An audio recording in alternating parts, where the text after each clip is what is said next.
मैं उस टाइम इतना उत्साहित थी कि मैं जान ही नहीं पाई कि मैं जो करने जा रही हूँ वो मुझे करना चाहिए या नहीं। ये बात पिछली साल की है जब मैं अपने हस्बैंड के साथ सिटी में रहती थी। मेरे हस्बैंड सरकारी नौकरी करते हैं।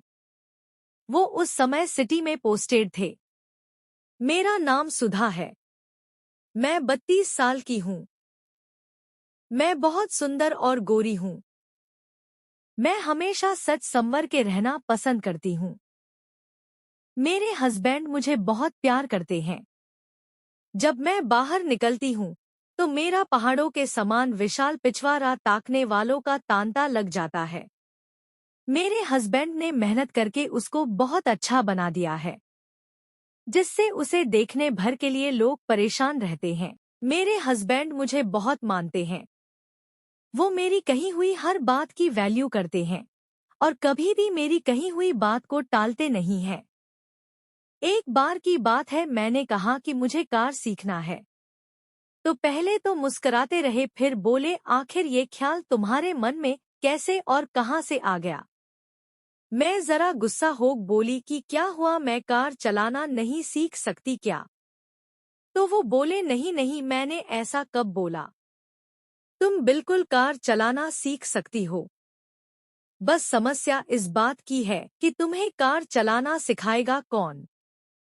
मैंने कहा आप मेरे हस्बैंड हैं, आप सिखाएंगे और कोएन सिखाएगा। तो वो मुस्कुराते हुए बोले हाँ, मैं सीखा तो देता लेकिन मेरे पास समय कहाँ है। मुझे ऐसे ही दफ्तर में इतना काम रहता है। मैं कहाँ तुमको कार सिखाने के लिए समय निकाल पाऊंगा। तो मैं बोली हाँ बात तो सही है, लेकिन मुझे कैसे भी करके कार चलाना सीखना है। आप ही कोई उपाय बताइए कि ये कैसे संभव हो पाएगा। फिर उन्होंने कहा ठीक है, मैं शाम तक कोई न कोई उपाय खोजकर तुम्हें बताता हूँ। मैं बोली ठीक है। फिर शाम को जब वो ऑफिस से आए तो मुझसे बोले कि तुम्हारी कार चलाने सीखने की समस्या का समाधान हो चुका है।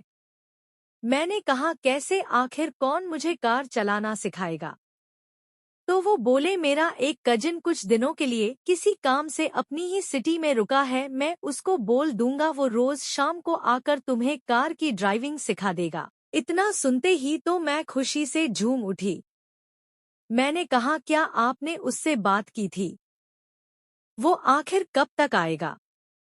उन्होंने कहा हाँ, मैंने उससे बात की थी, वो कल शाम से ही तुम्हें कार चलाना सिखाने के लिए आ जाएगा। मैंने कहा ठीक है। फिर अगले दिन मैं बहुत उत्साहित थी। हस्बैंड तो सुबह ही अपने ऑफिस के लिए निकल गए। जाते जाते मुझे उसका फोन नंबर दे गए थे। दोपहर को मैंने उसको फोन किया और उससे बोली कि कब तक आएगा, तो वो बोला भाभी आप तैयार रहना, मैं 4 बजे तक आ जाऊंगा। फिर वो शाम को लगभग 4 बजे आ गया। फिर वो बोला भाभी जी आप तो पहले से भी ज्यादा अच्छी और सुंदर लगने लगी हैं। मेरा तो मन कर रहा है मैं आपको ही देखता रहूं। उसकी बात सुनकर मैं शर्मा उठी, लेकिन खुद को स्ट्रांग रखते हुए मैंने उससे कहा कि चलिए देवर जी पहले मुझे कार चलाना सिखाइए, फिर तारीफ बाद में कर लीजिएगा। मेरी बात सुनकर वो मुस्कराया और बोला ठीक है भाभी जी, पहले मैं आपको कार चलाना सिखाऊंगा, उसके बाद मैं आपसे अपनी गुरुदक्षिणा लूंगा। मैं उसके भोलेपन पर मुस्करा उठी। मैं बोली ठीक है देवर जी, आप मुझे कार चलाना सिखा दीजिए, फिर आप जो मांगेंगे मैं आपको जरूर दूंगी। उसके बाद वो मुझे लेकर बाहर पार्क में गया और मैंने लगभग 2 घंटे तक कार चलाना सीखा।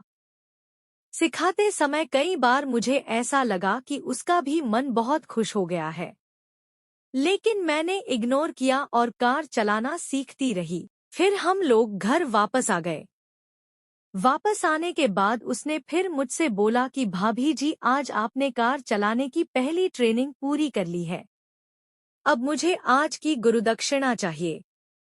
मैं उसका इशारा तो समझ ही रही थी, लेकिन मैं अनजान बनते हुए मुस्कुराकर बोली कि देवर जी आपको गुरुदक्षिणा में क्या चाहिए। वो बोला कि आपको पता है भाभी कि मुझे क्या चाहिए। तो मैंने कहा आपको मना किसने किया है। फिर उसने उस दिन मुझे उस सुख का एहसास कराया जो मेरे हस्बैंड मुझे कभी दिला ही नहीं पाए थे। मैं एकदम आनंदित हो उठी। मुझे इतना सुख मिला कि मैं एकदम तृप्त हो गई। उसके बाद तो जब भी मौका मिला वो कार सिखाने के साथ मुझे आनंदित करता रहा।